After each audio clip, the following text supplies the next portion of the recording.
Halo, selamat malam teman-teman internet sehat. Malam ini seperti diinformasikan sebelumnya, kita akan ada bincang-bincang atau ngobrol bareng dengan Common Room. Kita akan bahas tentang seni dan teknologi gitu. Nanti kita akan lihat apakah ada keterikatan atau keterkaitan antara seni dan teknologi, dan bagaimana sebenarnya seni dan teknologi itu bisa berjalan beriringan atau bahkan saling mendukung. Saya sambil menunggu untuk Kang Gustaf dari Common Room akan segera masuk. Jadi sambil menunggu, teman-teman juga bisa mengunjungi galeri.privasi.id. Nah, itu ada sebuah galeri virtual yang nanti akan kita bahas lebih lanjut juga pada bincang-bincang malam ini. Oke, masih menunggu Kang Gustaf.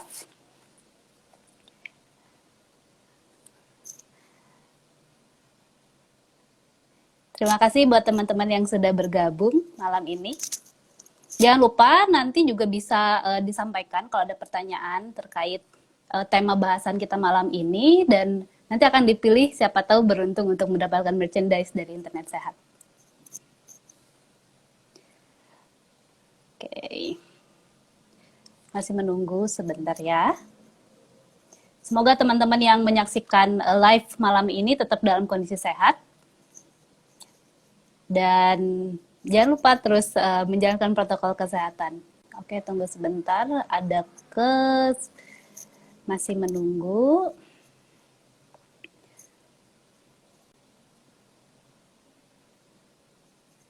Sambil menunggu, saya pin dulu ya untuk judul bincang-bincang malam ini. Oke, jadi sekali lagi nanti bisa sambil mengunjungi juga galeri.privasi.id. Nanti teman-teman kalau udah mulai mengunjungi, kemudian ada pertanyaan, nah nanti kita bisa bahas juga nih di sini kira-kira apa yang teman-teman rasakan atau penasaran gitu, ada apa sih dengan galeri.privasi.id gitu, ada apa aja di situ gitu, dan kita bisa ngobrol bareng dengan kuratornya Kang Gustaf.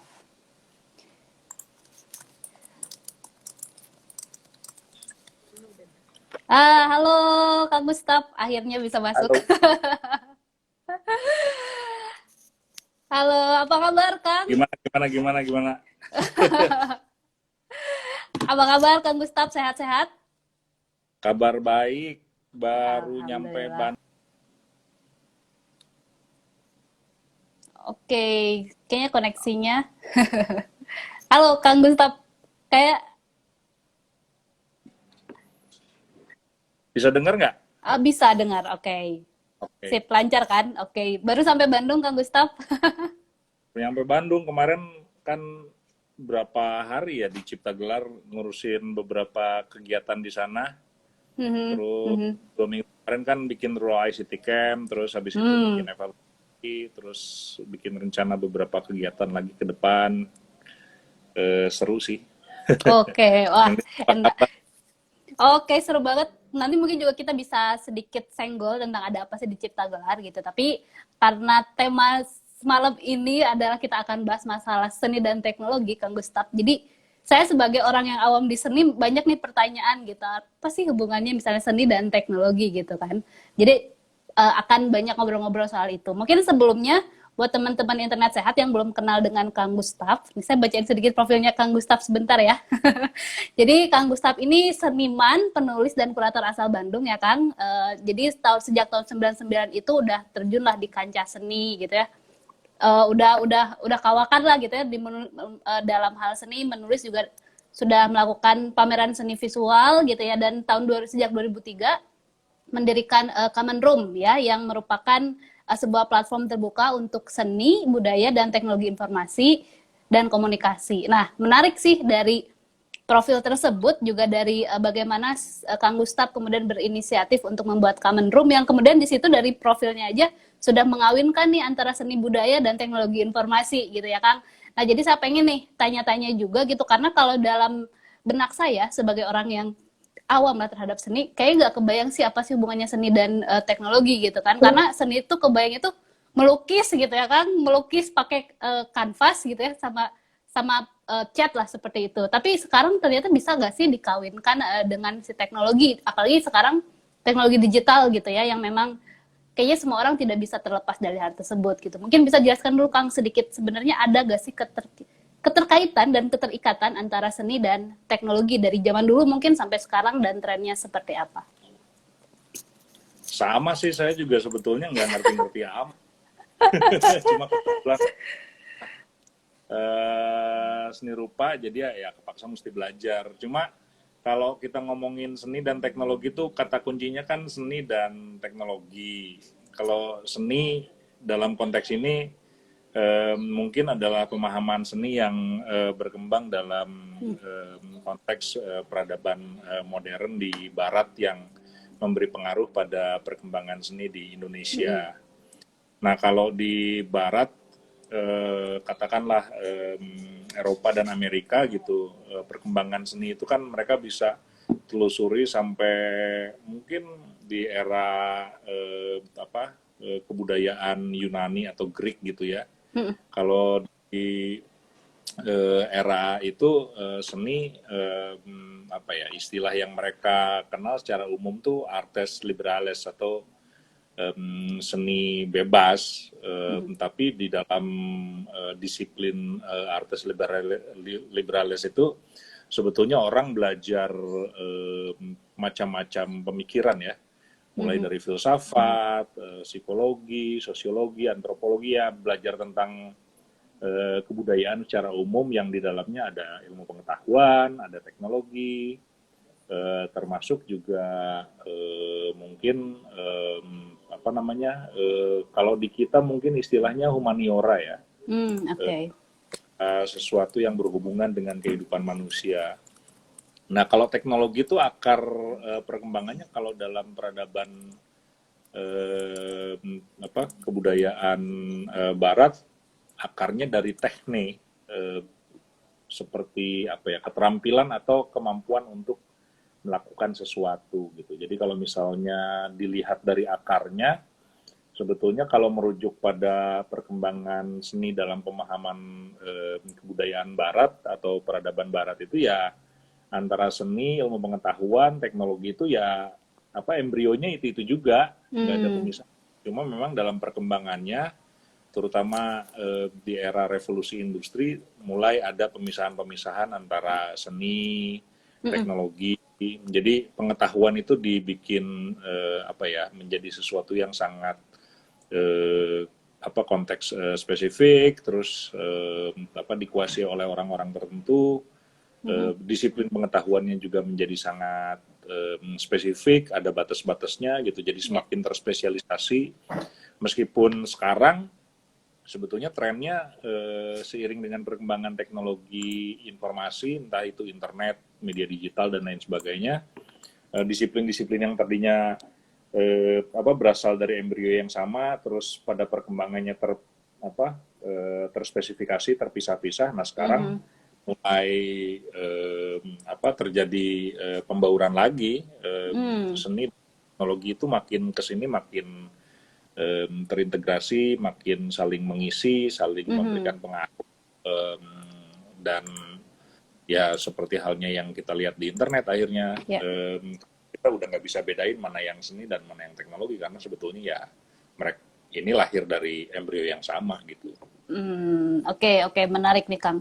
Jadi memang akhirnya memang bergabung, kemudian sempat ada orang yang kemudian menspesialisasikan istilah seperti itu, dan sekarang mulai bukan bergabung ya, mungkin memang sudah kembali bersatu lah istilahnya, karena tadi saling support juga seperti itu ya Kang. Nah tapi yang dibayangkan juga adalah gitu kan, ketika sekarang adalah bagaimana sih kedua hal itu, teknologi dan seni, memang awalnya dari embrio yang sama gitu, tapi kan kemudian sekarang kayak orang kayak apa sih, ada gak sih kayak semacam seni itu bisa, atau selama ini mensupport teknologi seperti apa gitu, atau sebaliknya teknologi mensupport seni seperti apa? Mungkin misalnya kalau contohnya sekarang kan seni mungkin udah ada seni visual digital seperti itu yang memang dibantu oleh teknologi gitu. Nah, apakah ada sebaliknya juga Kang? Misalnya seni, apa sih pengaruh seni yang kemudian ikut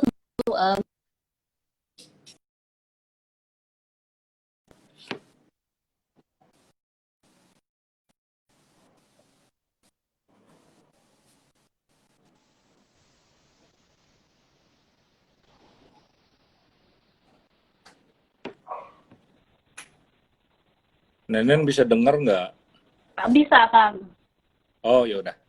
Eh, ya seperti yang tadi saya bilang, karena dia lahir dari embrio yang sama, sebetulnya perkembangan seni dan teknologi itu dalam prakteknya ya, dia saling isi. Perkembangan seni memberikan pengaruh tertentu pada perkembangan teknologi dan begitu pun sebaliknya. Perkembangan teknologi itu juga memberikan pengaruh pada perkembangan di bidang seni secara umum gitu. Ambil contoh misalkan kalau kita mundur ke belakang, sejak kebiasaan orang-orang menggambar lukisan di gua-gua misalkan. Awalnya mungkin mereka melukis menggunakan arang gitu, terus kemudian ternyata dari campuran tanah dan tumbuhan tertentu itu bisa menghasilkan warna. Nah, itu kan sebetulnya secara sepintas lalu kita bisa lihat adalah kemampuan meramu berbagai macam unsur atau komponen yang ada di alam sehingga dia menciptakan teknik-teknik atau kebiasaan-kebiasaan baru dalam proses penciptaan karya seni. Nah, itu kan dari sisi teknologi secara sederhana akhirnya memberikan pengaruh bahwa ternyata kalau misalnya untuk melukis tidak hanya bisa menggunakan arang tapi juga bisa menggunakan alat-alat yang lain atau teknik-teknik yang lain. Nah, begitupun sebaliknya perkembangan teknologi itu ya kurang lebih memberikan perkembangan tertentu pada dunia seni secara umum ya. Katakanlah ketika peradaban Barat menemukan teknologi fotografi itu dengan serta-merta perkembangan seni berubah. Yang tadinya seni itu prinsipnya kan sempat ada satu periode dalam perkembangan seni modern itu ya dia seni itu mimesis gitu ya, dia mengcopy realitas. Makanya banyak sekali seniman yang bikin karya-karya naturalis atau realisme sosial waktu pada saat itu gitu. Karena pada intinya seni itu ya seni dalam pemahaman dalam satu periode tertentu itu ya dia mengcopy atau mencoba untuk mereproduksi kenyataan. Nah, begitu alat untuk mereproduksi kenyataan itu berpindah dari tangan ke mesin melalui media fotografi, banyak seniman yang kemudian melihat, kalau misalnya realitas sudah bisa direproduksi oleh mesin, udah nggak ada gunanya lagi kita mengcopy kenyataan dengan lukisan.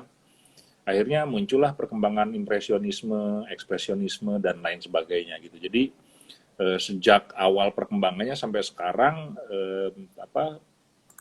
perjumpaan antara seni dan teknologi itu sebetulnya saling isi ya, reciprocal gitu. Seni memberi pengaruh pada teknologi dan begitu pun sebaliknya gitu. Oke, menarik. Nah, terus kan apa ya? Kalau kita lihat juga sekarang kan kalau dalam konteks internet dan konteks digital gitu kan, sekarang juga semakin canggih teknologi. Bahkan saya juga melihat bagaimana sekarang orang udah mulai menciptakan artificial intelligence ataupun robot yang kemudian mereka akhirnya si robot itu bisa melukis atau bisa menggambar seperti itu ya, dan menciptakan karya seni lah istilahnya seperti itu. Apakah hal yang memang juga diproduksi dengan teknologi itu bisa disebut dengan seni, atau ada unsur-unsur lain nggak sih Kang yang sebenarnya ini karya seni, ini bukan, ini produk teknologi misalnya seperti itu. Apakah ada pembedaan seperti itu atau memang ya seni gitu, teknologi atau gimana Kang? Itu kan sebetulnya persepsi dan pemahaman tentang seni ya, itu kalau dalam perkembangannya yang ada saat ini ya, seni itu semakin konteks spesifik. Jadi sebuah karya bisa dimaknai sebagai sebuah bentuk ekspresi estetik atau ekspresi budaya, itu ya tergantung konteksnya. Bahkan kalau misalnya tadi kalau Nenden bilang sekarang udah ada teknologi artificial intelligence di mana proses penciptaan karya seni itu ya tidak lagi hanya bisa dilakukan oleh manusia tapi juga bisa dilakukan oleh mesin. Udah ada mesin yang bisa bikin musik, udah ada mesin yang udah bisa bikin esai, ada mesin yang malah waktu dulu sempet ya ada teman kita bikin Autobot, akun Twitternya bisa ngomong seperti layaknya manusia tapi semua itu diprogram oleh mesin gitu. Jadi sebetulnya ini menjadi perkembangan teknologi ini memberikan pengkayaan yang menarik pada perkembangan seni karena dia memberikan tantangan-tantangan dan situasi-situasi baru kepada manusia sehingga apa ya, imajinasi dan persepsi tentang kenyataan itu terus diperkaya, dan ekspresi kesenian itu kemudian menjadi sangat spesifik, sangat personal gitu ya. Malah sempat beberapa waktu yang lalu itu ada artikel yang ditulis oleh beberapa peneliti di Harvard bicara tentang Mhm. beberapa bentuk profesi yang mungkin akan berkembang pesat di masa depan. Nah, yang menarik itu kan salah satu profesi yang akan berkembang di masa depan itu adalah profesi-profesi yang unik yang tidak bisa digantikan oleh mesin, karena saat ini kita hidup di era otomatisasi, internet dan media digital, di mana hampir semua pekerjaan dan kebutuhan kita itu sudah bisa diproduksi, didistribusi, dan bahkan direproduksi oleh mesin gitu. Jadi dan kesenian itu jadi salah satu bentuk keterampilan dan kemampuan manusia yang dianggap unik dan sebetulnya belum bisa digantikan secara mesin secara utuh gitu. Meskipun udah ada artificial intelligence yang bisa melukis, Mhm. artificial intelligence yang sudah bisa mencipta lagu, tapi kan sebetulnya proses penciptaan yang dilakukan oleh mesin itu dibangun oleh algoritma yang dibikin oleh manusia gitu. Jadi sebetulnya di belakang itu tetap aja ada dalangnya gitu. Jadi Hmm. mesin itu juga belum bisa 100% melakukan proses-proses penciptaan sebagaimana layaknya manusia menciptakan sesuatu gitu. Soalnya kan otak kita ini kan barang tumpukan lemak yang ajaib ya. Di dalamnya ada ribuan atau bahkan jutaan sel yang bisa mempersepsi kenyataan, tapi sekaligus memiliki imajinasi untuk membayangkan dunia yang macam-macam gitu. Jadi setiap Mhm. orang bisa punya persepsi yang beda tentang dunia gitu. Nah, ini yang sampai sekarang ya mesin pintar itu dia mencoba untuk mengcopy bagaimana otak kita bekerja, tapi ya sampai saat ini ada banyak sekali batasan-batasan yang Hmm. belum bisa dilakukan sebagaimana layaknya pikiran kita bekerja gitu. Oke, baik. Nah, tadi kan sebenarnya kalau mendengar penjelasan Kang Gustaf gitu ya, teman-teman seniman ya bisa dibilang masih aman lah dari serbuan robot gitu ya di masa depan gitu. Tapi kan kalau kita lihat juga makin lama makin robot itu semakin pintar gitu ya, dan ya mungkin akan jadi semakin banyak hal-hal ataupun jenis seni atau karya seni yang memang bisa akhirnya diproduksi oleh mereka gitu. Tapi apakah hal tersebut juga memberikan tantangan lain Kang kepada seniman gitu? Apakah kemudian seniman jadi apa ya? Akhirnya itu menjadi oh iya, gimana caranya supaya saya bisa tidak dikalahkan dengan si robot misalnya seperti itu, atau tantangan apa aja yang kemudian muncul yang lebih ke personal si senimannya tersebut untuk bisa terus memproduksi karya misalnya supaya tidak disamai lah istilahnya di masa depan, atau bagaimana Kang? Ada tantangan lain Um, nggak? Sebetulnya perkembangannya semakin seru ya. Kalau yang saya perhatikan kan sebetulnya meskipun sekarang kita udah masuk ke dunia artificial intelligence, abad Mm-mm. informasi, media digital, internet dan lain sebagainya gitu, bentuk-bentuk kesenian yang konvensional itu nggak kehilangan peminatnya. Hmm. Eh, Dalam lelang-lelang internasional atau lelang-lelang di dalam negeri gitu, atau mungkin pameran-pameran, meski di era pandemi gitu ya, orang-orang susah untuk datang ke galeri untuk lihat pameran secara langsung, Betul. tapi karya seni yang konvensional, entah itu gambar, lukisan, Mm-mm. fotografi, itu Mm-mm. tetap terjadi. Hmm. Apa karya seni sebagai sebuah komoditas ekonomi itu tetap punya peminat gitu. Bahkan kadang dalam balai-balai lelang, karya-karya seni konvensional, entah itu lukisan klasik atau lukisan Mm-mm. parameter Mm-mm. dalam periode modern itu harganya luar biasa gitu. Tapi meskipun begitu, karya-karya seni media baru yang memanfaatkan teknologi digital, algoritma komputer dan lain sebagainya itu juga punya peminat. Jadi Hmm. yang menarik itu kan sekarang seniman itu punya punya otoritas untuk memilih di mana dia ingin mengembangkan karya dan karirnya gitu. Mm-mm. Mm-mm. seni yang klasik, yang tradisional gitu ya, ada yang avant-garde gitu, seni garda Mhm. depan pakai komputer dan lain sebagainya. Ada seni yang ngeblend dengan dunia aktivisme, ada Mhm. seni yang beririsan dengan kerja-kerja pemberdayaan masyarakat, jadi macam-macam. Kayak pameran yang dibikin teman-teman Indonesia itu kan bisa kita kategorikan secara sederhana adalah bentuk ekspresi kesenian yang sekaligus memberikan refleksi yang kritis terhadap realitas, khususnya tentang perkembangan internet dan media digital gitu. Jadi sebetulnya sekarang seni itu bisa dilihat sebagai satu ekspresi artistik yang pur ya, yang Hmm. murni gitu ya, yang terpisah dengan praktek-praktek atau disiplin ilmu atau pengetahuan yang lain gitu, tapi juga dia bisa kawin, berintegrasi, berkolaborasi dengan dunia yang macam-macam, seni dengan Hmm. politik, seni dengan aktivisme, seni dengan pemberdayaan, seni dengan perlindungan data pribadi misalkan. Jadi Hmm. seni itu jadi semakin cair, semakin beragam, Mhm. ekosistem dan ranahnya juga makin apa namanya makin, kalau dulu kan nonton pameran tuh harus di galeri gitu. Kalau sekarang Betul. orang di Instagram juga bisa. Gitu. Hmm. Seru sih sebetulnya.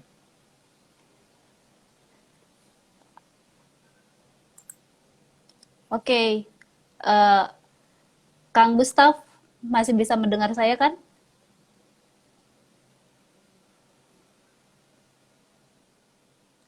Halo? Bisa tapi agak putus. Oke. Iya, Ini oke. Tadi Kang jam-jam Gustaf segini biasanya udah, internetnya lagi. oh gitu. Oke, udah sabar-sabar aja ya. Hmm, Oke, tadi Kang Gustaf udah mulai mention-mention nih soal tadi bagaimana seni dikawinkan dengan data pribadi gitu ya. Kemudian ada galeri virtual dan lain-lain. Nanti kita akan masuk ke situ gitu kan, karena tadi itu adalah salah satu bentuk apa namanya, ICT Watch punya namanya galeri privasi. Nah, nanti kita akan bahas juga sebagai Kang Gustaf sebagai kuratornya di situ ya. Tapi sebelumnya saya ada mulai ada beberapa pertanyaan nih Kang dari yang nonton nih gini. Tadi ini masih tetap bahas tentang bagaimana seni dan teknologi, lebih ke teknologi digital nih. Ini ada pertanyaan dari Kang Matahari Timur katanya. Tadi kan kita bahas bahwa meskipun ada artificial intelligence, ada robot yang kemudian bisa memproduksi karya seni, tapi kan tetap ada orang di belakangnya gitu. Nah, apakah si pencipta algoritma itu bisa disebut sebagai seniman digital, Kang? Atau ada istilah lain gitu untuk itu? bisa banget. Ya, kita bisa siapapun itu, mereka yang berkarya dengan menggunakan media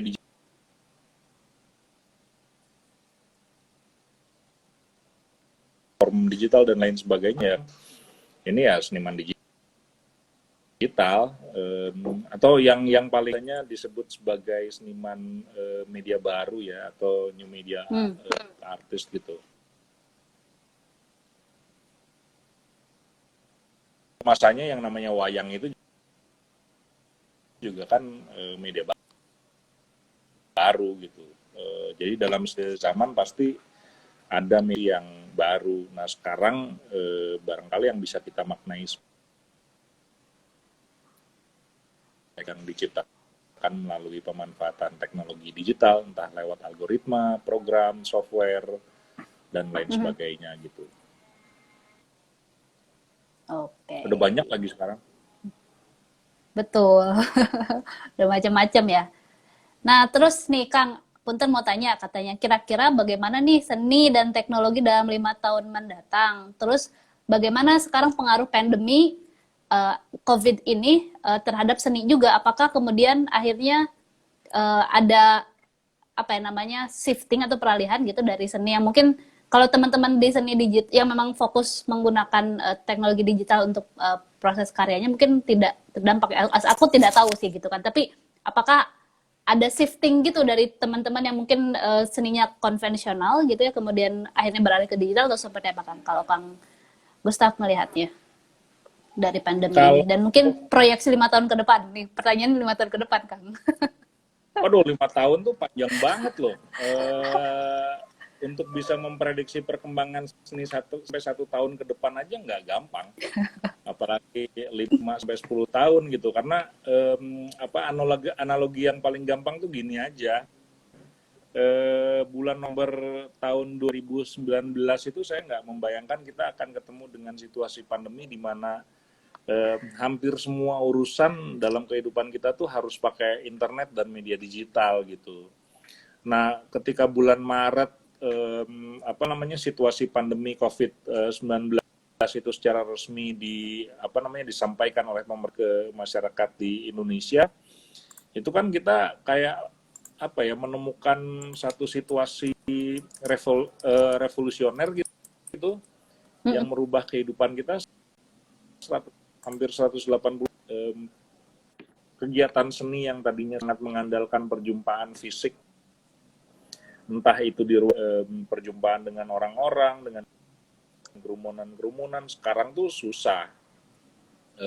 Ya orang kalau misalnya mau datang ke galeri juga sekarang harus ikut protokol kesehatan gitu ya, nggak bisa secara online. Terus pemahaman yang mendalam tentang kesenian itu kan biasanya tersampaikan lewat diskusi-diskusi langsung, entah itu dengan seniman atau publik seni gitu.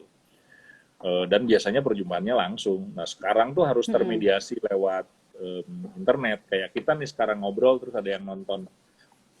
Saya nggak membayangkan diskusi kesenian itu dilakukan di Instagram 1 tahun yang lalu, tapi sekarang udah terjadi gitu. Nah kalau misalnya ngomongin dia ada apa, wah, saya nggak tahu gitu perkembangannya kayak gimana. Cuma yang pasti itu kan perkembangan seni itu pasti akan selalu dipengaruhi oleh dinamika atau kerut-merut peradaban manusia, tingkat lokal atau ketika ada perkembangan teknologis, entah itu internet dan media digital, perkembangan seni kemudian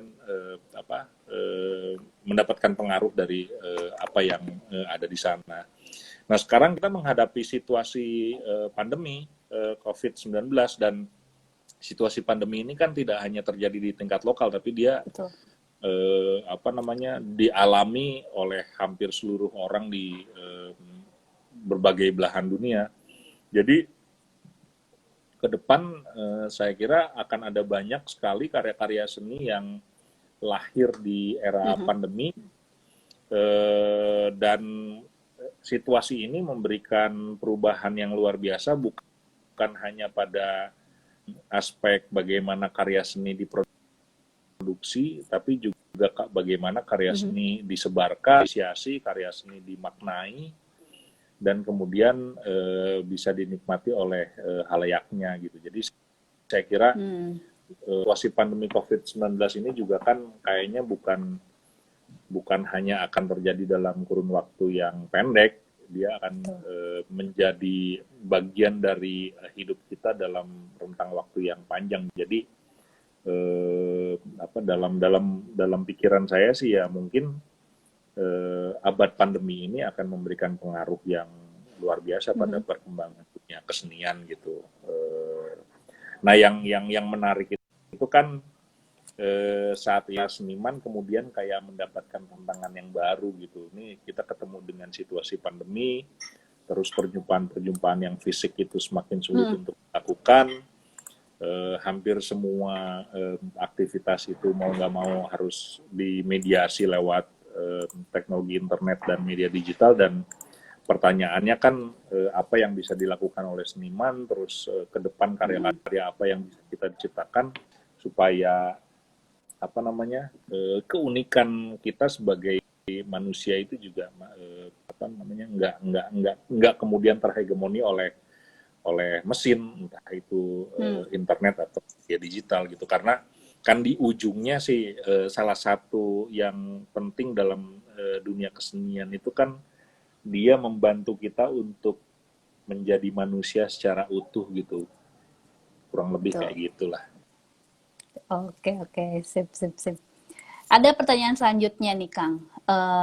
Nah, dalam pembuatan karya seni gitu ya, entah itu dibantu dengan bantuan teknologi atau memang kriya gitu, ada kita perlu mikirin gak sih dampak atas karya seni yang telah dibuat gitu Kang? Atau kita ya udah bikin aja dulu seninya gitu, nanti baru dampaknya kita pikirkan belakangan gitu.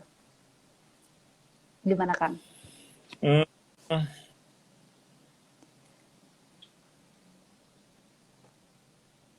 kadang bikin karya kan nggak prosesnya nggak satu tambah satu sama dengan dua. Mhm. Kadang seni bikin karya tuh ya tergerak karena intuisi atau dia terstimulasi oleh kondisi-kondisi tertentu.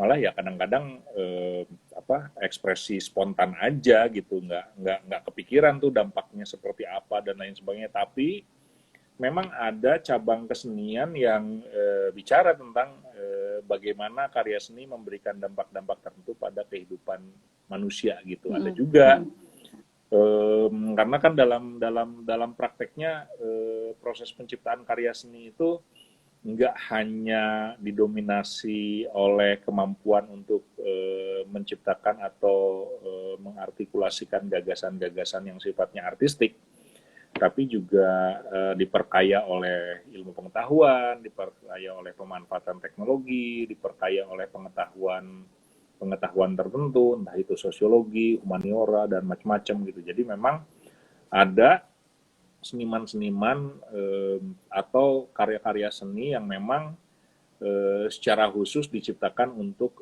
menstimulasi atau memberikan dampak-dampak tertentu pada kehidupan manusia gitu. Kadang-kadang Mhm. si senimannya dalam menciptakan karya-karya seperti itu tuh bikin studi yang serius pada perilaku, pelajari bagaimana lingkungan itu bekerja dan lain sebagainya. Malah ada seniman yang bikin bikin karyanya tuh dia mencoba untuk mereproduksi ekosistem Mhm. supaya bisa menjadi lebih baik dan lain sebagainya gitu. Jadi ya kalau misalnya dibilang eh, apa ada nggak diciptakan untuk memberi dampak tertentu, ada. Cuma ya nggak semua. Ada juga seniman yang Mhm. bikin karya yang pikiran tuh dampaknya tiba-tiba pas lihat lukisannya orang terenyuh, nangis, terharu gitu ya. Ada yang nggak berpikir sampai gitu, sampai ke situ, tapi ya bisa seperti itu. Seni itu ya secara umum apapun bentuknya, saya percaya karya seni itu memberikan dampak-dampak tertentu pada pada halayaknya gitu. Oke, sip, sip, sip. Nah, ini ada pertanyaan menarik nih, Kang. Nah, ketika sekarang kalau seni sudah mulai masuk ke teknologi, misalnya karena orang sudah mulai shifting lah gitu ya, ketika ya walaupun ketika kita tetap mengerjakannya secara manual atau konvensional gitu ya, melukis, tapi kan kemudian bisa difoto kemudian diunggah di Instagram gitu ya untuk atau mungkin mungkin mungkin pameran virtual seperti itu. Tapi kan ketika sesuatu sudah masuk ke internet, Kang, itu kan menjadi sangat liar ya. Maksudnya kayak si karya seni atau foto itu ataupun bentuknya dalam bentuk digital itu kan bisa dengan sangat mudah misalnya di-copy oleh orang gitu ya atau misalnya diduplikasi ataupun direplikasi dan lain-lain. Nah, dan berbenturan dengan hak kekayaan intelektual misalnya dan lain-lain seperti itu. Nah, bagaimana sih Kang menyikapinya kalau kalau seperti itu? Karena saya juga punya pengalaman, bukan punya pengalaman, saya punya teman yang dia tuh emang artis digital artis lah kayak gitu, tapi dia kayak belakangan kayak self censorship kayak gitu kayak, aduh aku nggak mau deh upload atau unggah hasil karya lagi di internet gitu karena dia punya pengalaman karya itu kemudian dicuri orang, kemudian diproduksi dan untuk kepentingan orang tersebut tanpa si temanku yang seniman itu tahu bahwa itu digunakan oleh orang lain. Nah, bagaimana Kang kalau untuk menghadapi atau tantangan itu salah satu tantangan tentang copyright dan copyleft mungkin seperti itu. Bagaimana Kang Gustaf melihat hal ini? Susah banget sih pertanyaannya. Ini ada yang nanya Kang. Nggak em, internet itu em, ya umurnya kan nggak lama-lama amat ya. Kalau nggak salah tahun ini tuh ya mungkin baru berapa? 19 tahun, 20 tahun. Jadi kita untuk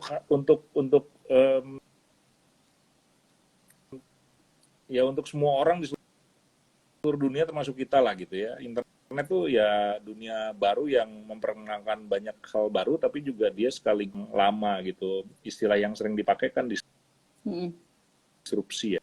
Disrupsi, betul. Meluluh lantakan tatanan dunia yang lama dan kemudian memberi peluang pada kita untuk menciptakan imajinasi dan persepsi dunia yang baru gitu.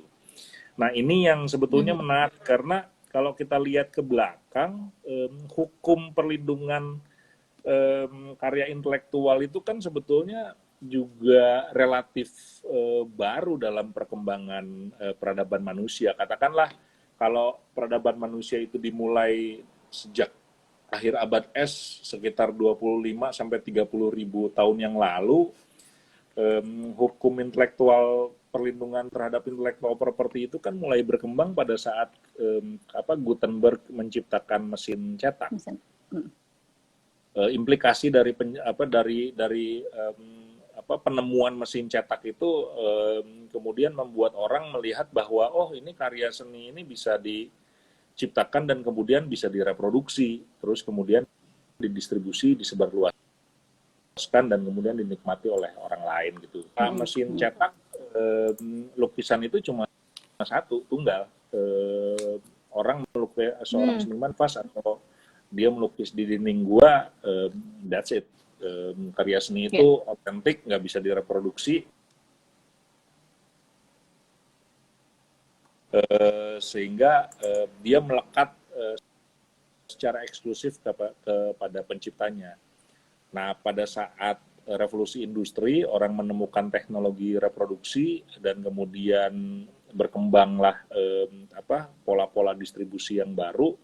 Baru tuh orang mulai mikir gimana caranya dia bisa memvaluasi karya seni yang direproduksi. Akhirnya ya ada copyright, ada ini, ada itu gitu. Tapi kan seiring dengan perkembangannya orang kemudian juga kepikiran sebetulnya nggak harus seperti itu gitu. Karya seni juga bisa bisa di copy, dimodifikasi secara bebas dan kemudian kita mengenal Creative Commons license gitu misalkan. Atau yang lebih ekstrim lagi ada juga sekelompok orang yang nggak percaya sama copyright, akhirnya ya udah copyleft aja gitu. Toh pada dasarnya proses penciptaan dan inovasi itu ya milik semua manusia. Jadi apapun bentuknya dia bisa kembali ke orang, orang bisa mengcopy. Bahkan kalau misalnya dulu itu ada di Paris itu ada gerakan situasionis internasional yang pada prinsipnya mereka mengabolisi atau menghilangkan prinsip-prinsip perlindungan hak intelektual karena pada dasarnya proses penciptaan dan inovasi itu dasarnya adalah apropriasi dan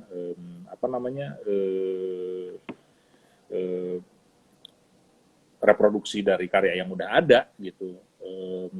Seniman-seniman situasionis internasional itu secara sadar mengcopy, mereproduksi dan memodifikasi karya-karya yang sudah lama untuk kepentingan mereka gitu. Dan menurut saya itu menarik juga. Makanya kalau dalam praktek dan perkembangan seni itu kan batasan-batasan perlindungan hak intelektual dalam konteks tertentu itu malah memberikan batasan yang ilusif sebetulnya karena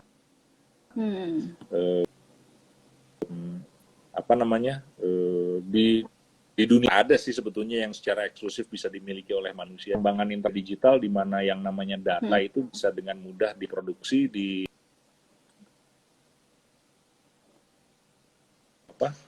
dimanfaatkan oleh orang lain untuk kepentingan yang lain gitu. Jadi ya ini kalau kita ngomongin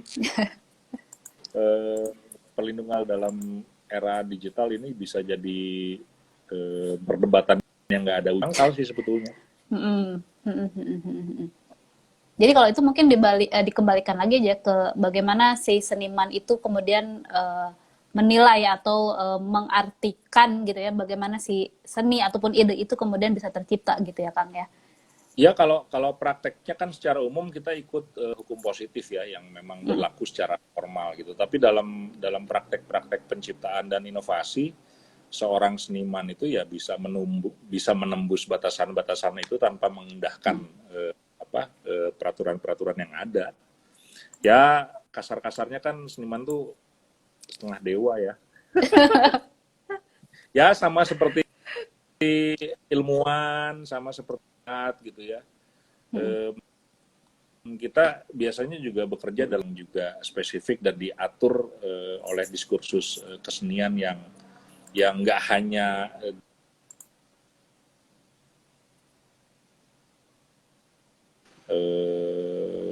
instrumen-instrumen.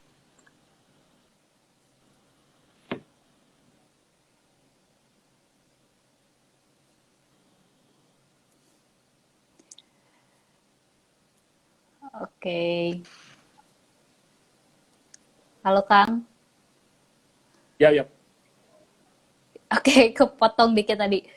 Oke, tapi sudah ditangkap lah gitu ya soal masalah seniman dan copyrights ini gitu. Nah, kemudian ini juga salah satu pertanyaan yang juga cukup menarik lagi gitu Kang. Ketika akhirnya ya mau gak mau mungkin ada orang yang akhirnya seniman yang pengen beradaptasi terhadap perkembangan teknologi digital gitu ya. Kemudian akhirnya mungkin yang awalnya konvensional kemudian beralih ke digital seperti itu. Nah, tapi apakah tapi ada juga sebaliknya Kang, aku melihat orang-orang malah sekarang mundur nih ke belakang, mereka eh, coba untuk menciptakan karya yang memang akhirnya jadi lebih ke analog gitu ya. Jadi kayak mungkin itu jadi salah satu cara supaya bisa mungkin bukan melawan ya istilahnya, kayak menghindarkan, bukan menghindarkan juga.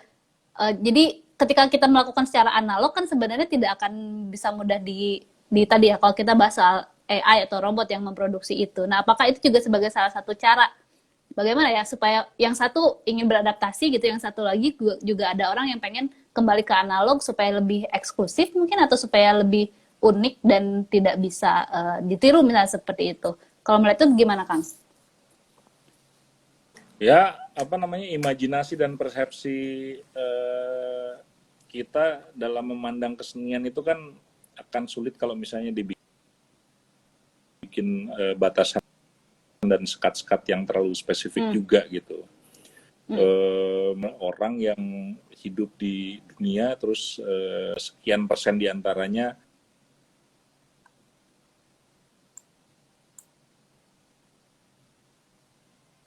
praktiknya juga macam-macam gitu, dari mulai praktek-praktek yang sifatnya analog, konvensional dan tradisional sampai ke praktek-praktek kesenian yang advance yang memanfaatkan perkembangan teknologi dan media digital gitu. Jadi kalau misalnya kita membayangkan praktek keseni manifestasi praktek kesenian sebagai sebuah spektrum gitu, ini warnanya nggak, graduasinya nggak, saking banyaknya itu susah juga kita definisikan mana karya seni yang paling oke, yang paling cool, yang paling menarik gitu. Karena setiap bentuk ekspresi artistik dan budaya yang diciptakan oleh manusia itu biasanya juga lahir dalam satu konteks yang spesifik, ada audiensnya yang juga spesifik, terus juga mengekspresikan sesuatu yang sangat spesifik juga gitu.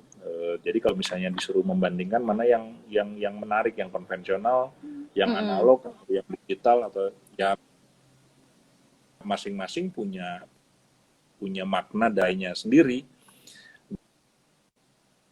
Dan secara umum kan di karya seni itu kan kayak as ya.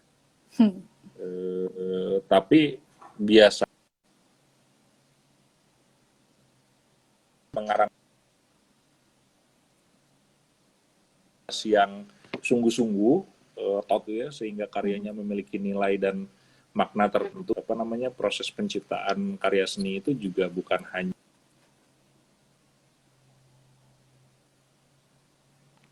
dia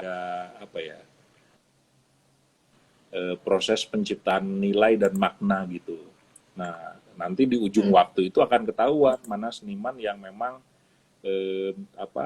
punya totalitas yang luar biasa sehingga karyanya punya nilai dan makna yang spesifik, mana karya-karya yang diciptakan ngawur aja gitu. Jadi sebetulnya nggak punya makna atau nilai yang spesifik juga gitu. Tapi kan ini prosesnya diuji oleh waktu biasanya.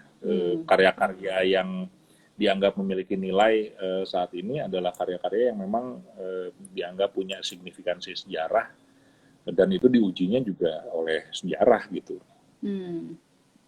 Oke. Jadi bisa jadi sekarang karyanya nggak ada maknanya sama sekali, tapi setelah satu abad gitu ya, wah ternyata keren banget gitu. Oke. Jadi banyak faktor juga lah yang akan mempengaruhi hal tersebut gitu ya.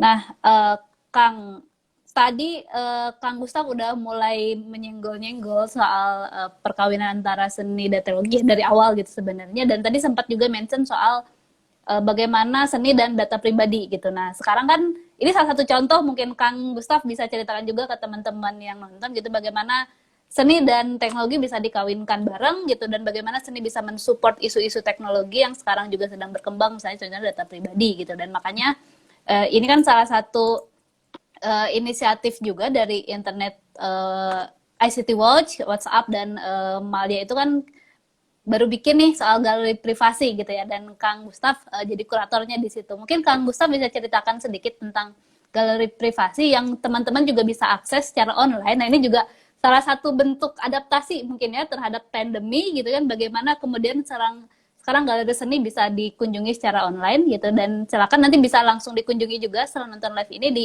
galeri.privasi.id. Nah, nanti bisa di situ bisa sambil lihat-lihat gitu ya, dan mungkin Kang Gustaf bisa cerita dulu sedikit bagaimana sih kenapa kemudian bikin galeri privasi, dan di situ kan ada 6 instalasi seni, dan bisa mungkin dijelaskan dulu secara general dulu Kang soal galeri privasi ini Kang.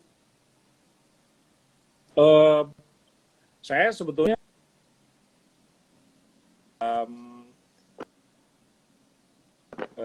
kegiatan pameran galeri privasi itu belakangan. Jadi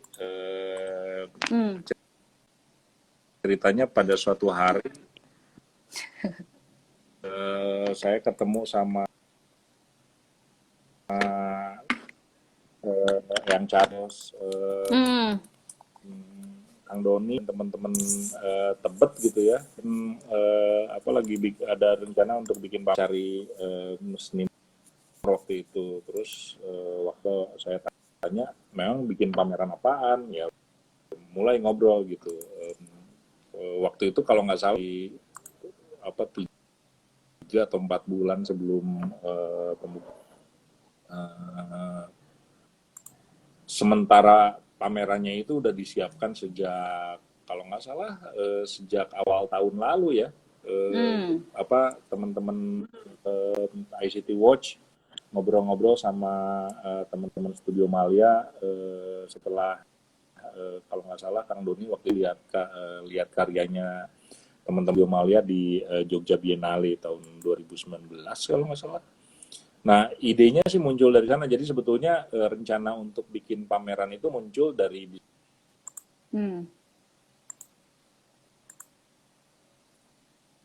teman Studio Malia. Saya ikutan belakangan ketika prosesnya udah mulai. Menarik sih kalau misalnya yang lazimnya terjadi dalam setiap pameran itu kan biasanya karya itu diciptakan oleh seorang seniman atau gagasan pamerannya itu dikonstruksi oleh seorang kurator dan kemudian lahirlah sebuah karya atau pameran yang bicara tentang isu yang spesifik gitu. Nah, kalau di dalam konteks pameran galeri privasi ini kan baik teman-teman ICT Watch Indonesia maupun teman-teman Malia itu kan awal proses penciptaan karya seni dan rencana untuk bikin pamerannya itu sudah sadar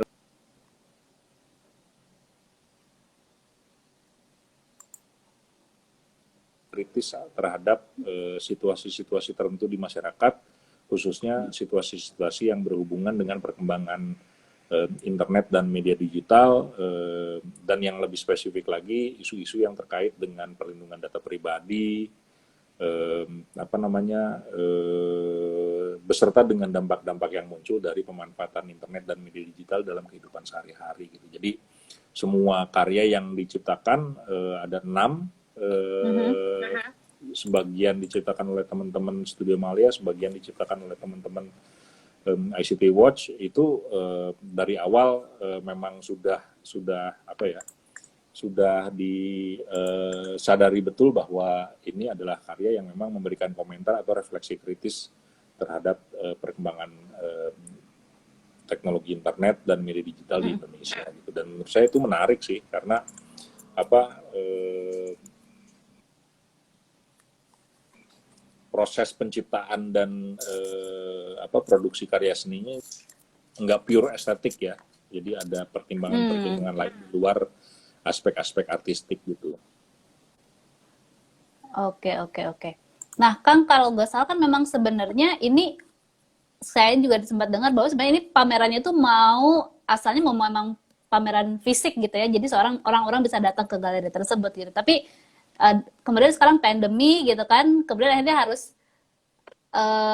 harus ganti ide mungkin seperti apa, kemudian akhirnya harus dibikinlah secara virtual seperti itu. Nah, mungkin Kang Gustaf melihat nggak apa sih sebenarnya jadi kendala ataupun tantangan ini ketika akhirnya si pameran seni akhirnya harus dipindah nih secara virtual, atau bahkan atau jangan-jangan Kang Gustaf melihat bahwa dengan dimasukkan ke virtual ini audiensnya jadi bisa lebih luas seperti itu, atau bagaimana Kang Gustaf melihat?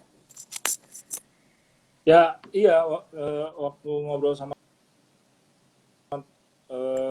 teman-teman ICT Watch juga, mereka bilang nih sebetulnya awalnya bikin pameran offline, karena yang terpikir waktu itu inspirasinya dari Jogja Biennale ya, bilang ya tempaan dalam proses apresiasi karya seni itu ya harus fisikal, harus apa, kalau dalam apa bahasa akademiknya tuh ekspresinya hanya bisa diapresiasi dalam konteks ini apa namanya, arsitektonik gitu. Dia ada dalam konteks ruang-ruang arsitektur tertentu gitu, apa gitu, galeri, ruang publik dan lain sebagainya gitu.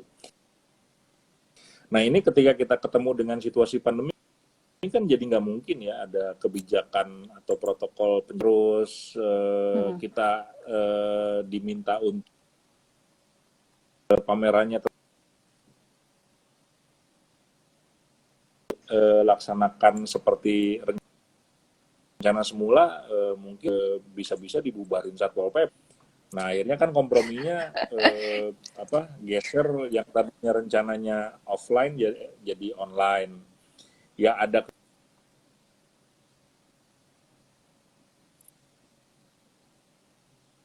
hanya dalam satu konteks arsitektural atau geografis tertentu di Jakarta, tapi pada di daerah lain juga mengunjungi laman galeri.privasi.id, terus bisa lihat karyanya, bisa lihat statement senimannya, bisa berinteraksi langsung dengan situasi galerinya. Tapi ya sebetulnya apa ya, kalau buat saya itu kan apresiasi secara virtual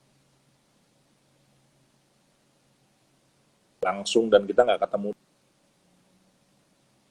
dengan karyanya secara real gitu ya, meskipun mungkin suatu saat apa yang kita maknai sebagai pengalaman yang real itu juga bisa di apa,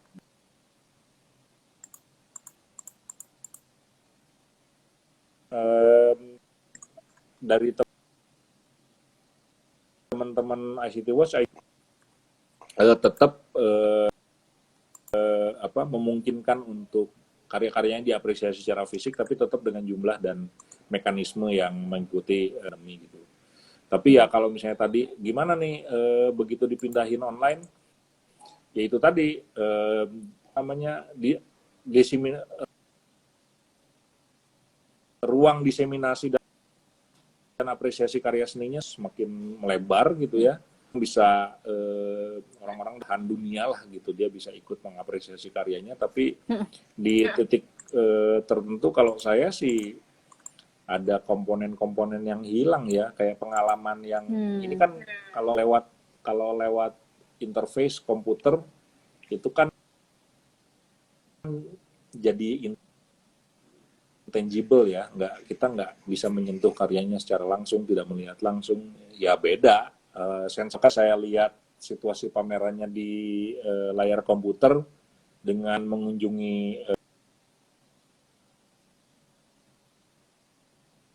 yang beda gitu. Ya ini anggap aja memperkaya hazanah perkembangan seni, tapi kalau saya sih secara pribadi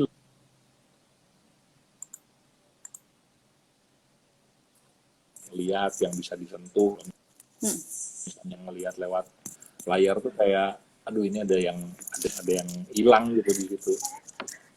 Ada yang kurang gitu ya. Oke. Nah, Kang Gustaf sebagai kurator kan berarti kan udah tahu bagaimana sebenarnya apa yang ingin disampaikan dari si pameran atau si galeri privasi ini. Tapi mungkin bisa disampaikan lagi, Kang. Ini sebagai pertanyaan terakhir saya sebelum kita mengakhiri bincang-bincang yang seru ini gitu. Mungkin bisa jelaskan kenapa sih orang-orang harus mengunjungi si galeri.privasi.id?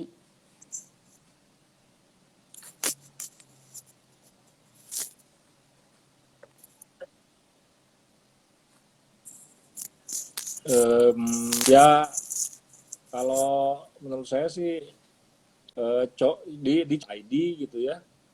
Terus apa kalau saya sih mencoba untuk memaknai karya-karya yang dipamerkan itu seperti kita baca buku gitu. Setiap karya dilihat elemen-elemennya seperti apa. Terus kebetulan kalau saya sih dapat kesempatan untuk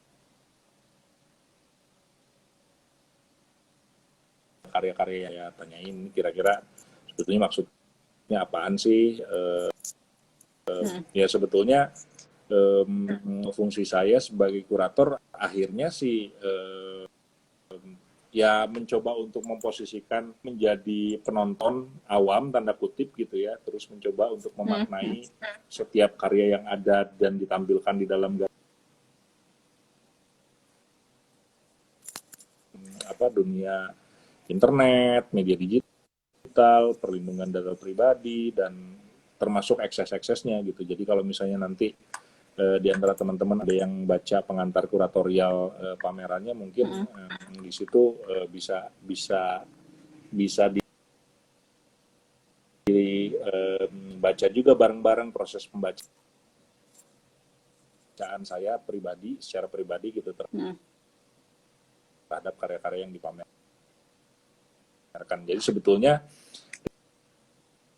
di titik itu setiap orang kan pada untuk memaknai ini secara bebas juga gitu. Persepsi yang saya punya dengan pemirsa yang lain itu mungkin bisa jadi beda juga gitu. Dia kayak yang menarik dari dunia kesenian itu kan dia punya persepsi kita tuh. Nah, pameran ini sebetulnya kalau buat saya secara pribadi ikut membantu perkembangan dunia digital di Indonesia, khususnya tentang aspek-aspek yang berhubungan dengan perlindungan data pribadi. Jadi ya kita bisa belajar banyak sih dari pameran ini, seru-seruan aja daripada gabut di rumah gitu. Betul, hitung-hitung liburan ya kan, atau nyari hiburan lah ya daripada diem-diem aja di rumah. Oke, Kang Gustaf, gimana? Nanti kan kita bisa ada pengalaman ngobrol-ngobrol sama teman-teman ICT Watch, sama teman-teman Studio Malia. Jadi mungkin nanti bisa seru nih pengalaman kita. Oke. Betul. Sip. Jadi sambil menikmati karya seni juga sambil belajar soal privasi dan pelindungan data pribadi gitu ya, Kang ya. Oke, baik. Kang Gustaf, itu. Apa tuh? Itu pembahasan rancangan undang-undang perlindungan data pribadi katanya mundur lagi. Gimana nih? Ya, wah ini bisa panjang lagi kan kalau kita bahas itu. Untuk malam ini karena udah mau habis nih 1 jam gitu kan. Sayangnya IG Live cuma 1 jam. Jadi mungkin penutup aja, nanti kita akan bahas itu. Mungkin ICT Watch akan bahas juga soal perlindungan data pribadi lebih details dan lebih spesifik soal itu. Jadi untuk malam ini sekali lagi saya ucapkan terima kasih banyak Kang Gustaf atas ilmunya. Sebagai orang awam di seni saya jadi tercerahkan gitu ya. Dan Oke, sama seperti janji teman-teman Internet Sehat dan ICT Watch gitu. Jadi ada dua pemirsa yang beruntung dan bisa dapat merchandise malam ini. Ada Vima Vimo dan account atas nama TFQ07. Nanti akan di DM oleh panitia dan selamat untuk mendapatkan merchandise-nya gitu. Jadi terima kasih dan jangan lupa untuk ikuti atau untuk menikmati pameran virtual galeriprivasi.id seperti yang tadi udah dibahas oleh Kang Gustaf gitu ya. Dan ya mungkin Kang Gustaf ada ucapan lain terakhir. Masih ada beberapa detik sebelum kita off nih si IG live-nya nih Kang. Apa ya? Ya selamat menikmati. Terus mudah-mudahan ini juga bisa apa ya? Memberi semangat kepada teman-teman yang lain untuk bikin karya seni dengan internet digital gitu ya.